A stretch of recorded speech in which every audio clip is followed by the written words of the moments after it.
Behind the bathtub access panel, where there should have been nothing but empty pipe space, there was something that did not belong there. A black plastic bundle, carefully wrapped in layers of tape. The plastic crackled beneath my trembling fingers. The object felt ice cold despite the 104-degree Arizona heat pressing against the house. The smell of old porcelain and rotting waterproof sealant tasted like time itself. Bitter. Sour. It crawled into the back of my throat. I was 63 years old, married for 21 years. And in the next 11 seconds I realized my wife had been planning to take everything from me. Welcome back to Dad's Revenge Real Life. Grab yourself a drink, a few snacks, get comfortable. And remember this. The people in these stories always had the chance to do the right thing. They simply chose not to. Subscribe for more emotional and dramatic family stories. And leave a comment with the number 1 if you want to hear this entire story. It started with the first brutal swing of a sledgehammer, echoing through the cramped bathroom. I wanted to surprise Karen. She had complained for years about this avocado green bathtub straight out of the 1980s. The second swing hit harder. The porcelain cracked apart in giant pieces, sharp and brittle like crushed peanut shells. But the thing that shattered at 3:17 that afternoon was not the bathtub. It was my entire life. Inside the black bundle were 3 things: a stack of $100 bills, a cheap flip phone from a convenience store, and a folded sheet of lined paper. I opened it slowly. Karen's handwriting. Clean, slanted, precise. The handwriting of a senior insurance claims manager. The woman I had shared my life with for over 2 decades. The same woman who kissed my cheek before work that very morning. She had hidden this here. My chest tightened instantly. My heartbeat pounded against my ears louder than the sledgehammer had minutes earlier. The paper contained a cold and calculated plan written in bullet points.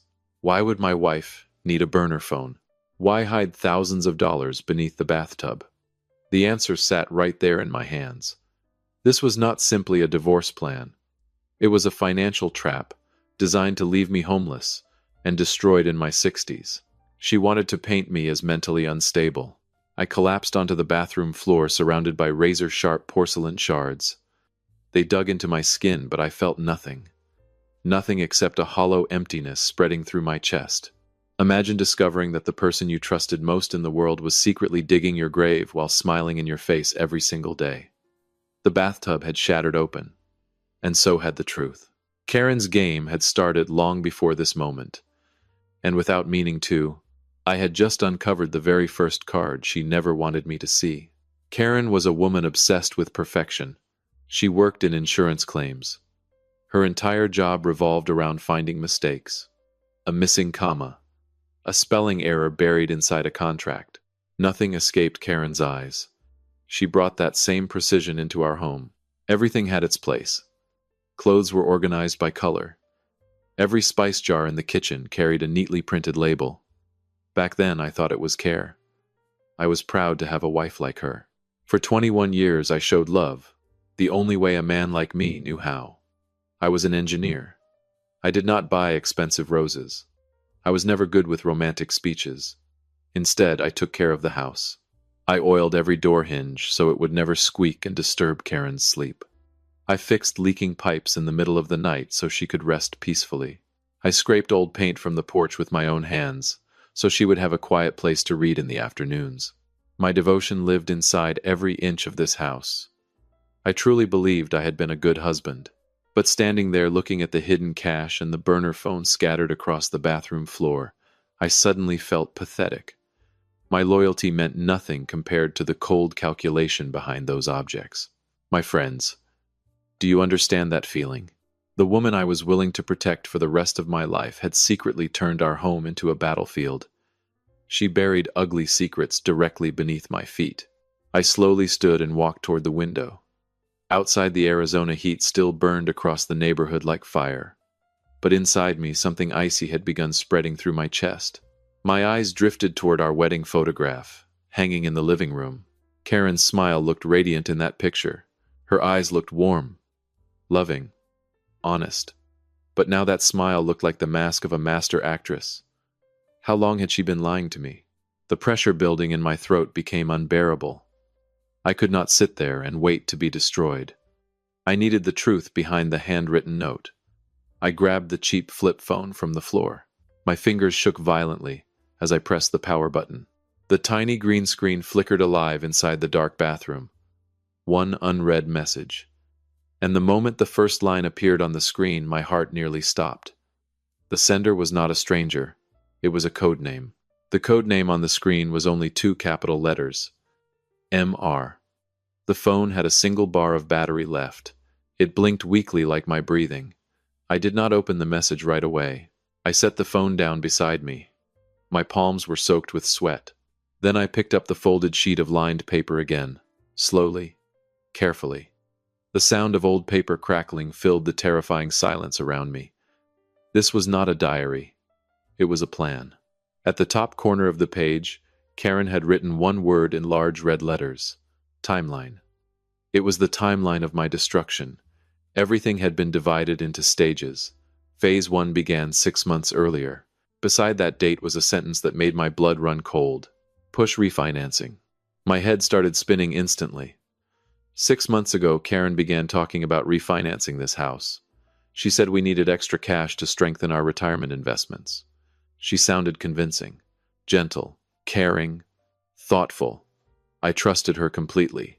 I signed the first stack of paperwork without hesitation. I believed I was protecting our future together. But the truth was far uglier. I had been signing away my own financial execution. Beneath that line was another bullet point: maintain supportive tone. The words supportive tone had been underlined twice, like a reminder to herself. She needed to keep acting like the loving wife. She needed to smile, speak softly, stay affectionate, so I would never suspect anything.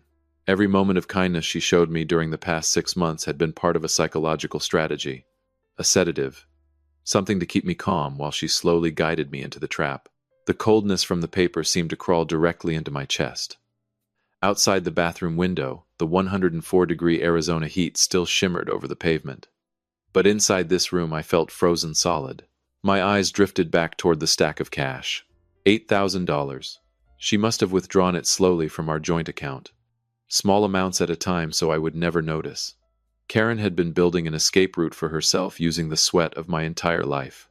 The sadness inside me hardened into something darker. Anger. Not loud anger. Not rage. The quiet kind. The kind that settles deep inside your bones. I pushed myself off the floor, stepping carefully around the shattered porcelain pieces scattered across the bathroom. Then I picked up the flip phone again. I had to open the message from MR. I needed to know who was helping my wife destroy me. My thumb pressed the inbox button. The conversation appeared instantly, and what I found inside was worse than the money, worse than the burner phone, worse than the refinancing plan. Karen was not only planning to steal my assets, she was talking about me. And the name she used for me in those messages revealed a truth far more horrifying than betrayal itself. The burner phone cast a faint blue glow across the shattered bathroom floor. I opened the newest message from MR. Has he signed the papers yet? That single word hit me harder than the sledgehammer ever could. 21 years of marriage. 21 years of shared meals, shared struggles, shared dreams. And in the eyes of my wife and the man she was secretly working with, I was no longer a husband. I was simply him, a problem to manage, an obstacle to remove cleanly. My fingers trembled as I scrolled upward through the older messages. An entire universe of lies unfolded in front of me. They had been texting each other every single day, inside this house, while I stood downstairs cooking dinner for Karen, while I repaired things around the home, while I believed I was building a peaceful future with my wife. Then I found the message that shattered whatever remained of my heart. He trusts me completely. Do not worry. Everything is moving exactly as planned. In 21 years, he has never once checked my private accounts. That was me. Karen knew my weakness better than anyone else. I trusted her without limits. I handed her every bank card, every savings document. I focused on my engineering work and let her manage our finances because I believed marriage was built on trust, not suspicion. That trust had become the sharpest weapon she could use against me. My honesty had become a joke to her. The pain inside me slowly turned into disgust. I stared at the burner phone while my heartbeat slammed violently against my ribs. My ears rang so loudly I could barely breathe. I unfolded the timeline paper once more. The dates lined up perfectly with Karen's so-called business trips. The insurance disaster assignments she claimed required travel across state lines. The nights she said there was no signal in remote areas.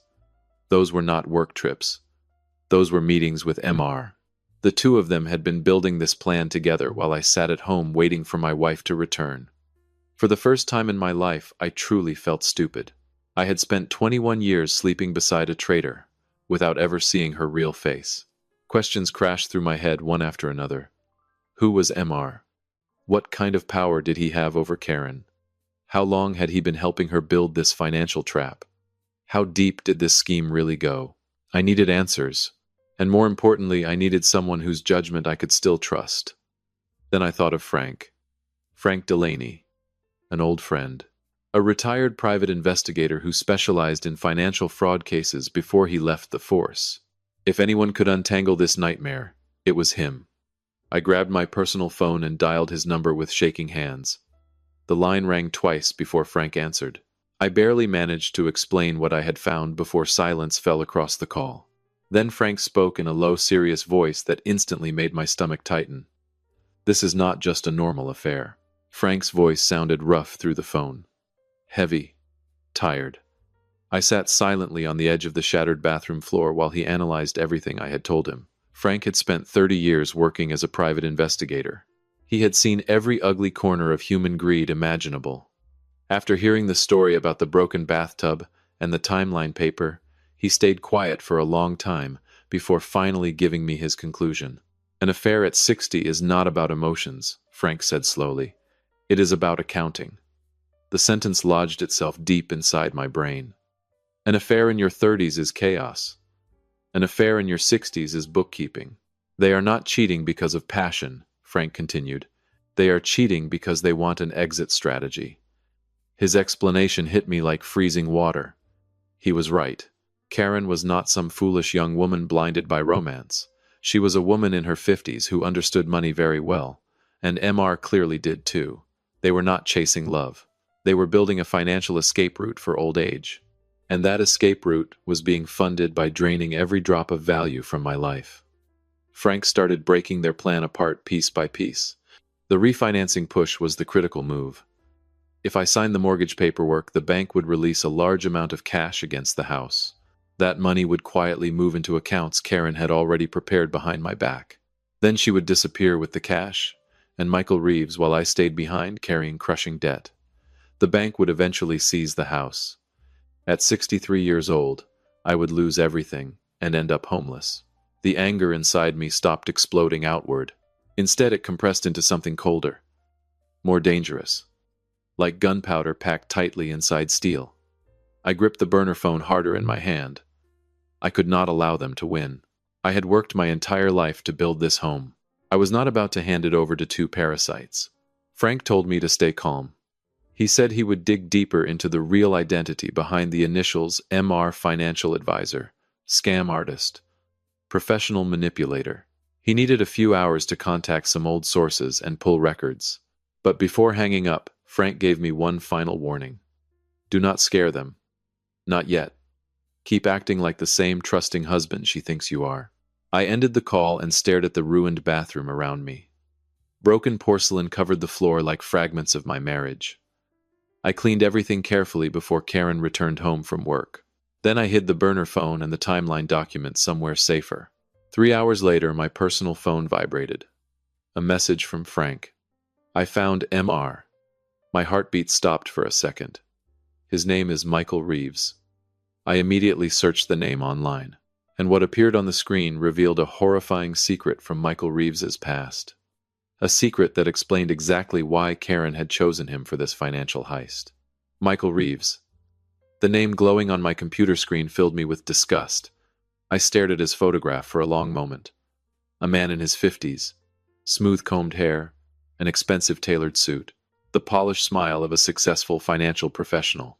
But beneath that polished image was rot. Frank had sent me 2 old news articles from 5 years earlier. Michael Reeves had once worked as an independent financial advisor. Then his license was revoked after his involvement in a retirement fund fraud scheme targeting elderly clients. He was not some amateur con artist. He was a predator, a professional one. Michael specialized in finding legal loopholes to drain people dry without leaving fingerprints behind. He was not simply my wife's lover. He was the architect of the trap closing around my life.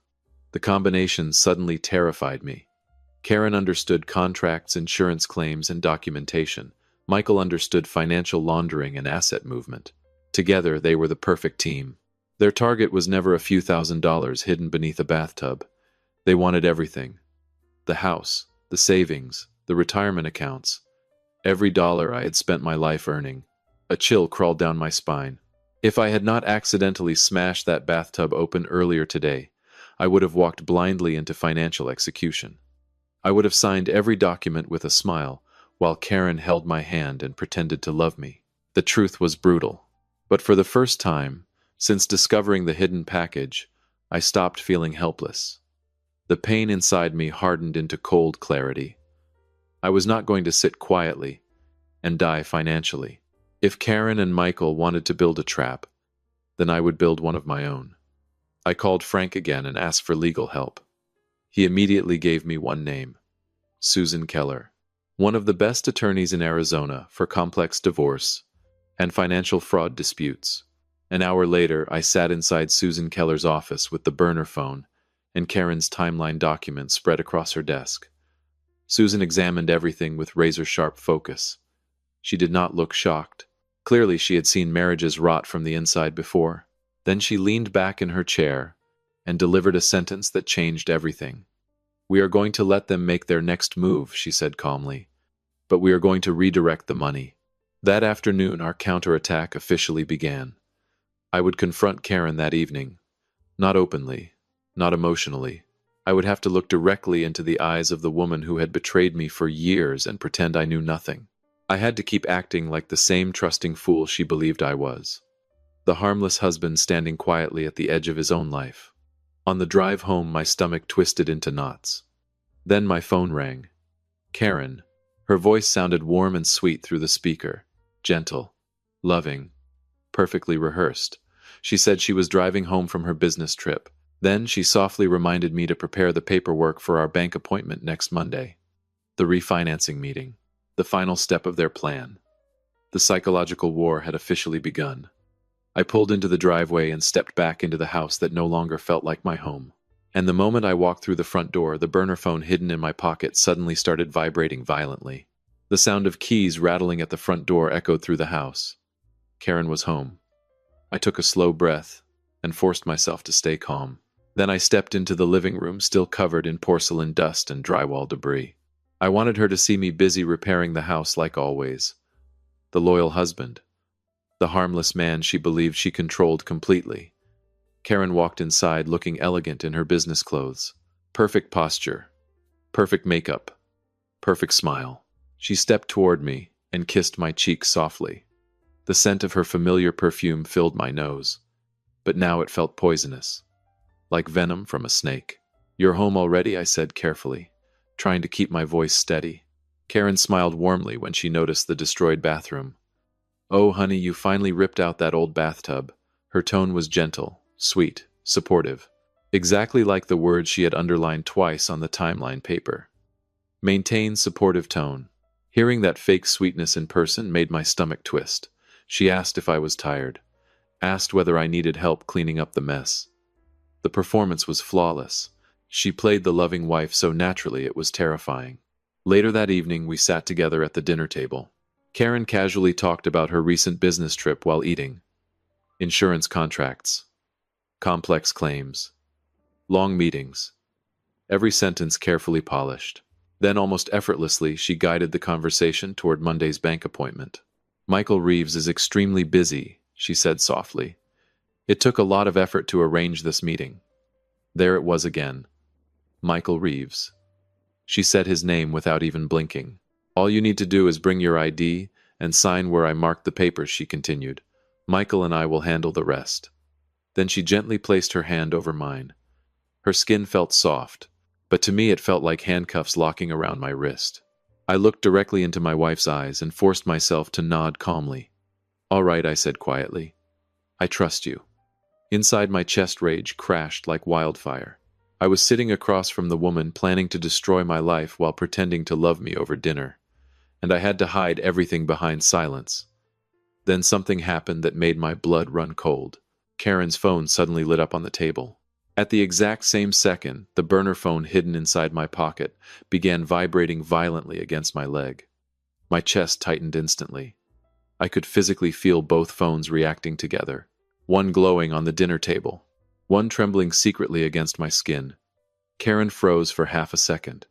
Then she quickly flipped her phone face down and forced out a nervous laugh. "Spam messages," she said casually. "Those advertising companies never stop." A lie. Another effortless lie. She stood up almost immediately and walked toward the bathroom, avoiding eye contact. The moment she disappeared down the hallway, I pulled the burner phone from my pocket with shaking hands. A new message from Michael Reeves. I opened it, and the words on the screen changed everything. Monday was not simply a refinancing appointment. It was a deadline.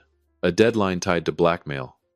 Karen had desperately been hiding from me this entire time. The fateful Monday finally arrived.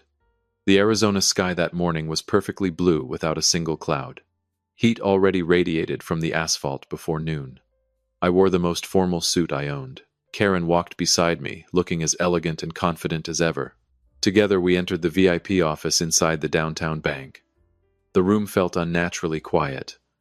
Only the low hum of the air conditioning filled the silence. Michael Reeves was already waiting for us. He stood immediately and shook my hand with a polished, professional smile. His expensive suit was flawless. The heavy scent of cologne drifted toward me as he began performing his role as the trustworthy financial advisor. He talked about numbers, interest rates, retirement optimization, a brighter future after refinancing our home. Karen sat beside me, supporting every word with perfect timing. Every now and then she looked toward me with warm, encouraging eyes. A masterpiece of manipulation. Michael finally pushed the thick stack of paperwork across the glass table. Yellow tabs marked every place where I needed to sign. "Walter," he said smoothly, while handing me an expensive black ink pen, "all you need to do is sign these pages.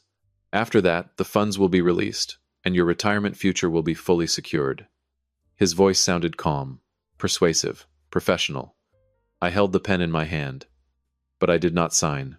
Instead, I stared quietly at the tiny printed lines buried inside the banking documents, because now I understood exactly what would happen after my signature touched that paper. The refinancing funds would disappear directly into a shell company connected to Michael Reeves. Karen would become the primary beneficiary, and I would be left carrying catastrophic debt without realizing it until everything was already gone. Slowly, I lifted my eyes toward my wife. Karen was still smiling, but now I noticed the tension underneath it.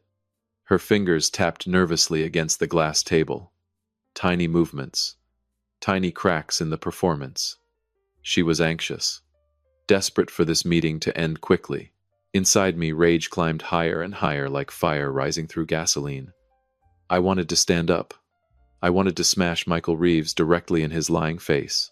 I wanted to scream at Karen about 21 years of betrayal. But I stayed still. For now, pause for 1 second. Comment number 3 if you think Walter should expose them immediately. Comment number 5 if you think he should wait a little longer. In the last story, many people commented number 7 because they had no idea what they would do in this situation. The room fell completely silent. Karen and Michael Reeves both watched me carefully, waiting for my signature. I slowly spun the pen between my fingers. Then I reached into the inside pocket of my suit jacket. Neither of them reacted at first. They assumed I was reaching for identification documents.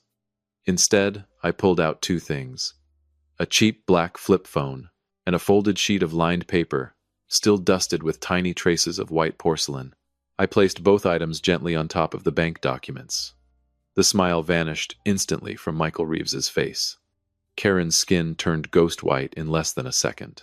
Her eyes locked onto the burner phone and the timeline paper like she had just seen a dead body rise from the floor.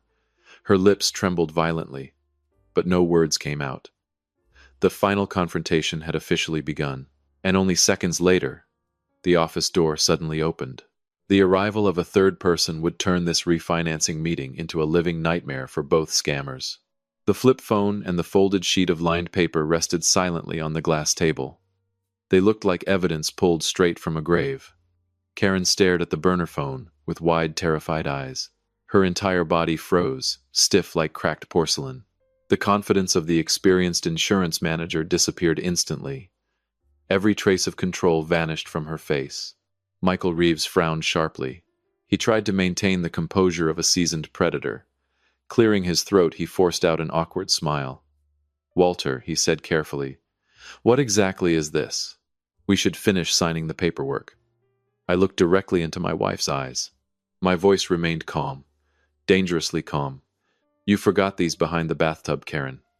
The sentence exploded inside the VIP office like a bomb. Karen began trembling violently. Her mouth opened, but no sound came out. She covered her lips with one shaking hand as if trying to stop herself from screaming. Michael Reeves immediately reached toward the timeline paper. But I moved faster. My rough hand slammed down across the document before he could touch it. Then I slowly unfolded the paper across the table beneath the bright office lights. "Push refinancing. Maintain supportive tone." Karen's handwriting stared back at all of us like a confession carved into stone. "The performance is over," I said quietly. Then I turned toward Michael Reeves. "Or should I call you MR?" Neither of them spoke. "So tell me," I continued, "where exactly did you want me to sign?" "Sign so the two of you could disappear with my retirement money and build yourselves a comfortable little escape plan for old age." I pressed the power button on the burner phone. The audio message echoed through the suffocating silence of the room. "Has he signed the papers yet?" Michael Reeves shot up from his chair instantly. He knew the game was finished. "I have nothing to do with this," he stammered while frantically grabbing his briefcase. "This is a private family issue." Then he turned toward the exit, desperate to run. But he was too late. The VIP office door suddenly swung open. Susan Keller entered the room alongside two bank security officers and a representative from the Financial Regulatory Division. Susan looked directly at Michael Reeves with a cold, unforgiving smile. "Mr. Reeves," she said firmly, "you are hereby suspended from all transactions connected to this case. Evidence regarding financial fraud and abuse of fiduciary trust was submitted to economic crime investigators 2 hours ago." Michael Reeves's face completely collapsed. Without another word, he pushed past the security officers and stumbled out of the room like a hunted criminal. Then there were only 3 people left inside the office. Me, Karen, and Susan Keller. Karen slowly collapsed into the leather chair. The mask she had worn for 21 years finally shattered. Her eyes filled with panic and desperation. "Walter, please," she whispered weakly. "Let me explain. It is not what you think." I pointed directly at the timeline paper. "The truth is right there." My voice cracked slightly for the first time all day. "For 21 years, I loved you with everything I had. And all this time you were calculating numbers and planning how to throw me out into the street." Susan Keller calmly placed the divorce documents onto the table. Karen lost every legal claim to the house and the joint financial accounts. She signed the papers in absolute silence while tears dripped onto the contracts. But they were not tears of heartbreak. They were tears for a failed plan. Karen walked away with nothing. And for the first time since smashing that bathtub open, I finally felt something close to peace. I stepped outside the bank into the brutal Arizona sunlight. The heat still burned across the city streets, but the crushing weight inside my chest had finally lifted. The nightmare was over. Or so I thought. Because later that evening, when I returned home to finish cleaning the destruction inside the bathroom, I discovered one final hidden secret buried beneath the foundation of the house. And what I found made me realize Karen's plan had never been only about stealing my money. The sharp snap of the new bathtub settling into place echoed softly through the empty bathroom. I ran a clean line of white silicone around the edges with my own hands. Everything looked fresh now. Clean. Peaceful. The smell of mold and deception was finally gone. No more dark secrets hidden behind the walls. And the final thing I discovered beneath the foundation of the house was not money. It was worse. A fake medical file. Karen had secretly been collecting fabricated medical records designed to prove I was mentally declining in old age. She planned to strip away my legal independence piece by piece. She wanted the courts to see me as unstable so she could control everything legally. That was the moment I truly understood something terrifying. Human cruelty has no bottom. Later that evening, I sat alone on the sunlit front porch. My story had finally reached its end. But what about yours? My friend's financial abuse against older people is not just something that happens in movies. Sometimes it happens inside your own bedroom. Sometimes it hides behind the warm smile of the person you trust most. As we grow older, we often hand over complete trust to the people closest to us. And that trust becomes the perfect opening for financial predators. So remember this lesson I learned the hardest possible way. Transparency is love after 60. Never surrender total control of your life to another person. Not even someone you have shared a bed with for 20 years. Always check the numbers yourself. Staying aware does not weaken love. It protects love. And it protects you. I lost a wife, but I reclaimed my life. At 63 years old, I still have this house. I still have my freedom. I still have my dignity. The past has finally been washed clean, just like that brand new bathtub sitting inside the bathroom now. And for the first time in years, I am ready to begin a new chapter. One without lies. Before you leave tonight, check your bank statements this week. And tell me in the comments which city you are watching from. Subscribe so you do not miss more real stories about truth, betrayal, and justice here on Dad's Real Life Revenge. Thank you for sitting here with me until the very end. Keep your eyes open. Keep your heart peaceful. Goodbye for now, and I will see you again in the next story.